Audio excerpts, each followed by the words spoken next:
Pengacara kondang Hotman Paris ikut menanggapi putusan kontroversial yang menyebut Paula Verhoeven sebagai istri durhaka dalam perceraian dengan Baim Wong. Menurut Hotman, istilah istri durhaka tidak dikenal dalam sistem hukum Indonesia dan tidak bisa dijadikan alasan sah perceraian. Di undang-undang tidak ada istri durhaka.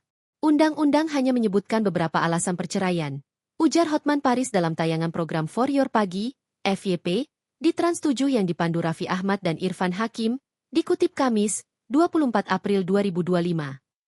Hotman menyebut bahwa jika alasan perpisahan adalah karena konflik atau kedekatan dengan pria lain tanpa bukti hubungan suami istri, seharusnya pengadilan mengategorikannya sebagai pertengkaran terus-menerus, bukan langsung memvonis durhaka. Alasannya kan karena dia, Paula, dekat dengan cowok, bukan karena durhaka.